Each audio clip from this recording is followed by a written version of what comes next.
bagaimana Tuhan menuntun kita semua, termasuk saya tentu mengalaminya, dimulai dari kehidupan Yusuf yang kita gali terus menerus, ya, Yusuf Maria. Sebab kita bukan hanya dengar berita Natal seminggu sekali, tetapi tiap hari kita berjalan di dalam berita Natal.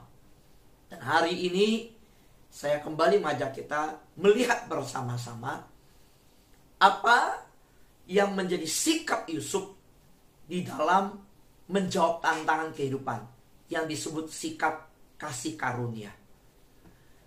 Nah, Yusuf bagi saya memilih, memutuskan untuk menawarkan, menjadi saluran yang namanya kasih karunia. Apa itu kasih karunia? Tidak layak untuk dikasihi, tidak layak diterima, tidak layak diampuni, tetapi dikasihi, diterima, diampuni. Nah, Yusuf mengambil posisi sikap yang demikian. Sahabat doa yang terkasih dalam Tuhan, ketika kita melihat di dalam hari-hari ini kita belajar firman Tuhan dari Matius pasal 1 ayat 18-19. Mari kita baca sekali lagi. Kelahiran Yesus Kristus adalah seperti berikut. Pada waktu Maria ibunya bertunangan dengan Yusuf, ternyata Maria mengandung dari Roh Kudus sebelum mereka hidup sebagai suami istri. Karena Yusuf suaminya seorang yang tulus hati dan tidak mau mencemarkan istrinya di muka umum, ia bermaksud menceraikannya dengan diam-diam. Karakter Yusuf dan sikap yang diambil begitu mengagumkan, ya, tidak mau mencemarkan dan bermaksud menceraikan diam-diam. Biasanya suami istri yang berantem, yang ribut, akan berusaha untuk saling menyerang, bahkan memberitahukan kepada yang lain, pihak keluarga, teman, bagaimana dirinya yang benar, pasangan yang salah. Saudara, sangat umum kalau yang namanya pasangan, contoh, sedang pisah rumah atau pisah ranjang, lalu terdengar oleh teman, loh, kamu lagi ada masalah dengan pasanganmu. Yang akan didengar adalah, iya, pasangan saya begini. Jarang saudara mendengar bahwa seorang pria akan berkata, iya, saya salah, istri saya pergi dari rumah, saya, bukan masalah di dia, masalah di saya yang keliru. Saudara pernah dengar begini? Yang jelas sering kali panah yang tajam akan diarahkan ke seberang sana. Sebaliknya yang sana juga mengarahkan panah yang tajam. Tapi kalau kita lihat Yusuf, luar biasa. Dia gak mau mencemarkan. Ya, sebenarnya itu satu sikap yang luar biasa yang disebut apa? Pengampunan yang sudah diambil terlebih dahulu untuk dijalankan oleh Yusuf. Begini, mari kita mulai dengan pertanyaan dari kisah Yusuf tersebut dengan satu logika seperti ini. Kalau kita berpikir logis, apakah Tuhan bisa secara langsung sebelum kasih tahu Maria, Yusuf Tuhan kasih tahu dulu tentang bayi Yesus? Saya mau tanya.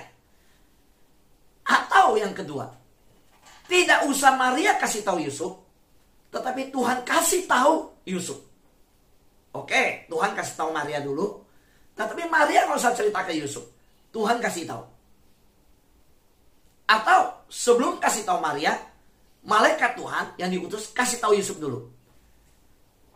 Yang bilang bisa, sangat berkuasa, Tuhan sanggup, oh itu bisa Tuhan lakukan. Coba lambaikan tangannya. Yang bilang bisa. Bisa? Bisa.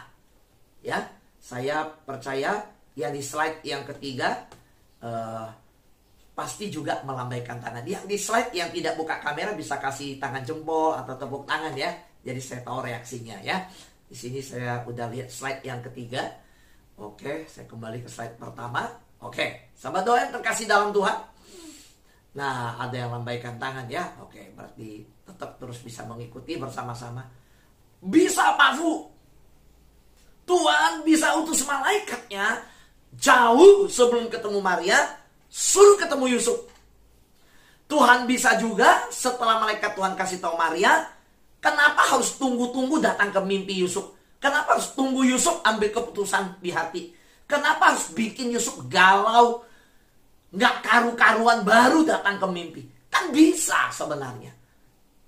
Nah saudara, kalau jawaban kita bisa, pertanyaan selanjutnya, kenapa Tuhan nggak lakukan itu? Saudara, kita kan bilang bisa.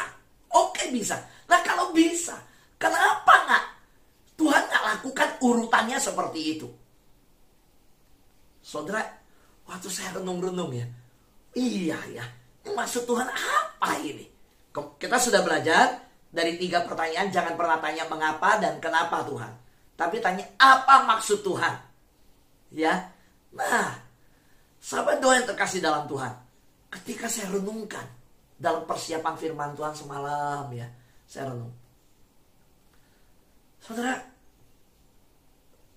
saya diberi ke sebuah perjalanan pengalaman yang belajar dari hal yang saya siapkan ini. Saudara, saya belajar tahu satu hal. Tuhan sedang menguji karakter Yusuf. Apakah Yusuf akan berbelas kasihan, akan memaafkan, dan penuh kasih terhadap orang lain, yaitu Maria. Saya ulangi, Tuhan sedang menguji karakter Yusuf. Kan Tuhan bisa kirim malaikat duluan ke dia, bukan ke Maria. Atau setelah ke Maria, Tuhan langsung kasih tahu Yusuf. Tapi kenapa enggak? Karena Tuhan sedang menguji karakter Yusuf. Apakah Yusuf bisa lewat proses masalah itu muncul karakter kasih, bukan mengumpat, bukan menghakimi. Apakah muncul sebuah yang namanya karakter penuh juga belas kasihan, penuh dengan karakter memaafkan, atau menyimpan kepahitan, melahirkan karakter yang sabar atau pemarah, memunculkan karakter buah roh itu. Saudara, inilah yang sedang dihadapi oleh Yusuf. Saudara, sahabat yang saya kasih dalam Tuhan, Tuhan bisa sembuhkan penyakitmu hari ini. Tuhan sanggup menyelesaikan masalah kita hari ini. Saudara, mungkin hari ini kita sedang dalam sebuah pergumulan, yang namanya pergumulan rumah tangga. Tuhan bisa. Kalau hari ini kita berkata, wow, 2000 tahun lalu malaikat Tuhan bisa diperintahkan dari surga bertindak seperti itu. Apakah Tuhan bisa bertindak atas hidup saya? Yang hari ini saya punya persoalan dengan sahabat saya, komunikasi yang salah, yang keliru. Tuhan bisa tolong saya. Tuhan bisa. Tapi kalau hari ini kita tetap diizinkan Tuhan dalam sebuah proses rasa sakit yang kita alami, pergumulan yang kita alami, menanti jawaban doa yang belum terjawab, karena karakter kita sedang diproses oleh Tuhan. Yang katakan amin, anjungkan jempol. Boleh? Amin saudara? Sedang diproses? Iya, kita sedang diproses. So Yusuf diproses. Apa yang terjadi ketika saya melihat ini? Yusuf, saudara, gini, di Natal yang pertama, mari ya, hari-hari ini kita yang merayakan Natal yang jauh dari 2000 tahun dari Natal yang pertama, kita kembali dulu melihat semangat, melihat spirit, melihat kejadian, dan memaknai dari Natal yang pertama itu dulu. Sahabat doa, Natal yang pertama, sebuah Natal yang dimana Maria bergumul dengan rasa takut, saudara. Oh iya, takut. Orang dia wanita, belum bersuami, dan dia akan mengandung dan hamil dan akan bagaimana cara bisa tertutup dari masyarakat. Nggak gampang. Nggak gampang. Karena itu percaya sahabat doa. Kalau kita jalanin rencana Tuhan dalam hidup kita, rancangan Tuhan, jangan takut. Tuhan sanggup menutup bungkus kita dan memberi perlindungan yang sempurna. Tapi kalau kita mau bicara masa Natal yang pertama, saya mau sampaikan, Maria bergumul dengan rasa takut. Yusuf bergumul dengan amarah, dengan banyak hal, dengan kekecewaan, dengan banyak hal tentunya. Dan ini terjadi juga hari-hari ini dalam banyak pernikahan. Sahabat doa, kalau saya lihat apa yang terjadi pada dua pasangan ini dalam pertunangan mereka, satu ada rasa takut, tentu bagaimana mengungkapkan ke Yusufnya ketika dengar marah. Wah, mungkin hari ini rumah tangga kita juga begitu. Istri kita ada pergumulan dalam rasa takut, kita jadi suami juga ada rasa amarah. Wah, mungkin rumah tangga kita dalam situasi yang seperti ini. Tapi yuk, saya melihat apapun yang terjadi dalam proses yang saudara saya alami, kita belajar dari Yusuf. Ini tokoh yang Tuhan pakai luar biasa. Yusuf yang punya banyak alasan untuk terluka, untuk kecewa, untuk melampiaskan amarah, dan lain-lain. Tapi Yusuf tidak menyerang Maria. Karena tadi kan dikatakan dengan diam-diam dia mau menceraikan Maria. Karena hukum Taurat punya aturan, seorang suami yang curiga kepada istri bahwa selingkuh, dia boleh bawa ke imam. Itu aturan hukum Taurat. Curiga aja, itu dia bisa bawa. Dan ini Maria udah bilang dia hamil. Dan bilangnya dari Tuhan. Luar biasanya, Yusuf justru menawarkan kasih karunia. Dengan diam-diam. Dan tidak mau mencemarkan. Wah, sekarang bisa jadi suami cuma baca handphone istri, ngecek sama pasangan yang dulu 20 tahun dulu ya. Pernah cerita waktu pacaran, oh si ini suka sama saya. Dulu kan namanya pacaran, dulu kamu pernah ada yang suka gak sih? Oh suka gitu. 20 tahun kemudian udah punya cucu. Yang dulu ada cowok yang suka ini, dulu di main basket, pas ngecek begitu, itu bisa cemburunya minta ampun. Itu bisa rumah tangga ribut sampai gak selesai-selesai. Ini masalah. Hal yang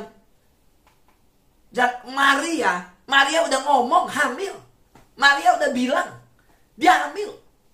Yusuf bisa di situ dipakai kalimat tidak mau mencemarkan. Oh ini pasangan nggak kedapatan, nggak kelihatan, bahkan dengar dari tetangga. Itu udah langsung bisa tulis mungkin tulis di status WA. Pasanganku tidak setia kepadaku. Wih, teman-teman yang baca status telepon. Emang kenapa kamu terus begitu? Seluruh dunia udah tahu. Yusuf gak begitu. Yusuf tidak mau mencemarkan nama istrinya. Saudara, menawarkan kasih karunia tidak mudah. Kita pernah ngalamin rasa sakit, pernah alamin di mana kita diperlakukan tidak adil oleh sahabat. Sekarang kita bicara bukannya keluarga, mungkin dalam pertemanan terjadi. Saudara cerita apa? Saudara akan sampaikan apa? Siapkah kita menawarkan kasih karunia? biasanya bisa terjadi. Kita akan menceritakan sesuatu yang bisa dari persepsi kita. Dan bahkan kita nggak berpikir waktu kita bercerita nama orang dicemarkan. Saudara, Yusuf kalimat tidak mau mencemarkan nama Maria itu sebuah sikap menawarkan kasih karunia. Dan mau menceraikan dengan kata diam-diam, tidak mau mencemarkan dan dengan diam-diam. Ini sebuah sikap yang luar biasa. Kita belajar dari Natal, berarti belajar dari sebuah yang namanya sikap kasih karunia. Di dalam ayat ini kembali ya, yang tadi kita baca, kalau kita lihat dua kata, tidak mau mencemarkan dan dengan diam-diam. Saudara punya masalah dengan pasangan saudara diam-diam atau cerita kemana-mana. Setelah cerita kemana-mana, nggak taunya pasangan kita kembali ke rumah kita dan kita terima dia. Tapi udah terlanjur cerita, orang udah tahu semua. Ayo. Nanti teman kita bilang, "Loh, katanya istrimu begini. Katanya pasanganmu begini. Tapi kamu terima dia balik, berarti kamu juga orang yang sama, begini juga." Hati-hati. Yusuf mengajak kita, tawarkan kasih karunia. Bukan mencemarkan. Dan dengan diam-diam, bukan mengumbar-ngumbar. Saya belajar banyak dari hal ini. Saudara, bukan berarti saya sempurna, tetapi justru Tuhan lihat saya tidak sempurna. Ketika saya berdoa, Tuhan memberikan saya pelajaran yang demikian. Karena itu saya ingin bagikan untuk kita. Sifat manusiawi egois itu ingin mengumbar-ngumbar. Kalau orang salah, kita ingin bongkar. Kalau kita salah, kita ingin tutup rapat-rapat. Kalau pasangan salah, kita ingin cerita ke semua keluarga.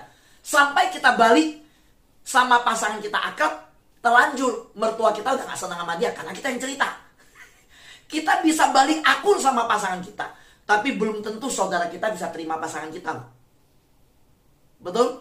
Nah, ingat sahabat doa, inilah sikap yang ditawarkan oleh Yusuf, kasih karunia. Nah, yuk hari ini mari kita belajar sama-sama sahabat doa. Kita tidak bisa marah dan senang pada saat yang bersamaan. Enggak lah, kita manusia normal kok. Marah ya marah, senang ya senang. Berarti kita nggak bisa marah dan senang pada saat yang bersamaan. Itu jelas, itu fakta. Berarti kita pasti kehilangan namanya sukacita, kegembiraan, damai sejahtera kalau kita menyimpan kebencian. Yang katakan amin, acungkan jempol. Amin. Jadi gini saudara, kalau kita di Natal ini Tuhan bawa dari surga, Tuhan kasih hadiah banyak namanya. Yang jelas itu keselamatan dari Tuhan. Ketika kita terima keselamatan, di dalamnya ada damai, ada sukacita, ada sejahtera, ada pengampunan, kelepasan dari akar pahit, dari kutuk, semua. Dan saudara, Tuhan berikan kepada kita yang namanya sukacita Natal. Ada namanya hari ini telah datang bagimu juru selamat. Wah, surga bersukacita. Tapi ingat kita manusia, kita nggak bisa menyimpan kebencian kalau kita mau menikmati kegembiraan. Kita nggak bisa menikmati sukacita kalau kita tetap menyimpan kemarahan.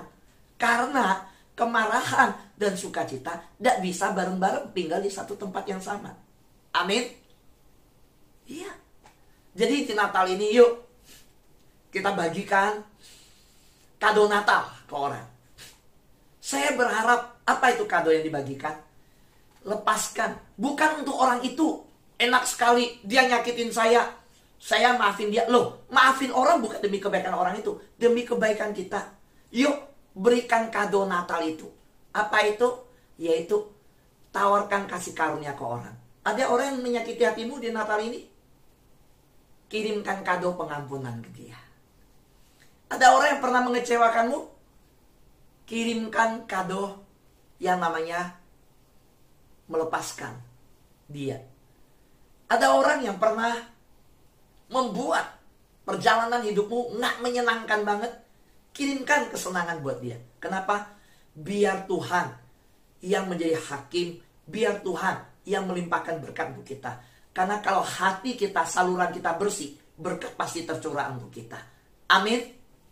Mari di Natal ini bersihkan saluran kita.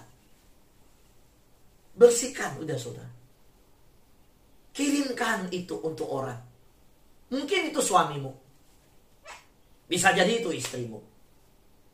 Bisa jadi itu anak-anakmu yang tidak mau pulang ke rumah. Bisa jadi itu karyawanmu yang bekerja sama engkau. Bisa jadi itu hamba Tuhanmu. Bisa jadi. Bisa jadi kalau engkau hamba Tuhan, itu pengerjamu di gerejamu. Apa yang kau harus lakukan? Kirimkanlah kasih karunia untuk kehidupannya. Dan Tuhan pakai saudara. Amin saudara.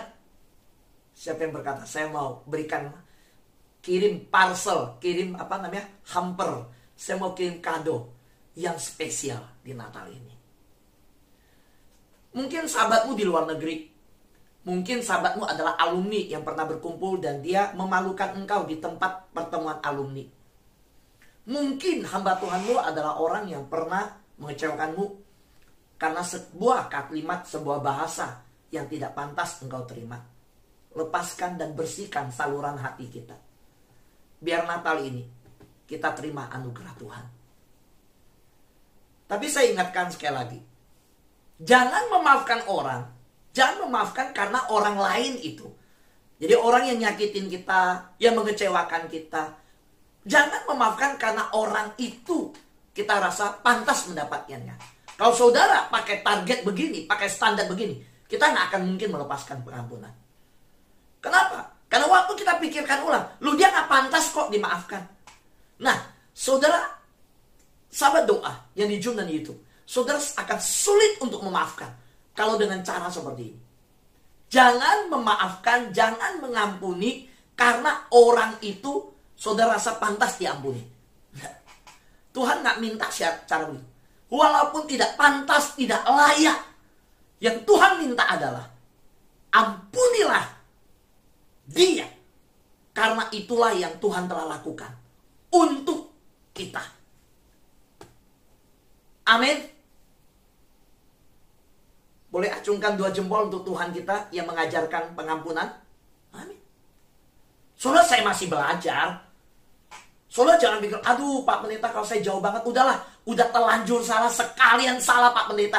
Saya gak kayak Pak Fu. Loh, saudara, jangan begitu, kita perbaikinya. Saya juga banyak salah. So pikir saya gak ada salah dengan sahabat doa. Lu jangan salah.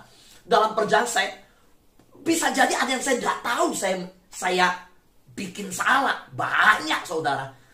Jangan saudara pikir dari Zoom begini kita ada gereja bertemu fisik baru ada senggolan. Enggak saudara, di Zoom bisa ada senggolan juga. Ya kan? Di WhatsApp grup ada senggolan nggak di WhatsApp grup? Bisa ada saudara. Saya dulu waktu WhatsApp pertama kali saya bingung. Kenapa orang di WhatsApp aja nggak ketemu bisa berantem ya, cuma chat aja ya. Lu bisa jadi loh saudara. Ya kan? Yang satu begini, yang satu begini, yang satu bisa. Nah, yuk di hari Natal ini kita nggak mau bilang siapa yang salah, siapa yang benar. Di hari Natal ini kita jujur ngakulah. Saya mau bilang, saya juga punya salah sama saudara. Bisa. Yuk kita sama-sama lepaskan. Kita minta maaf, kita rela mau perbaiki, kita mau biarlah kasih Natal, damai Natal meliputi kita. Amin saudara. Itu yang Tuhan mau.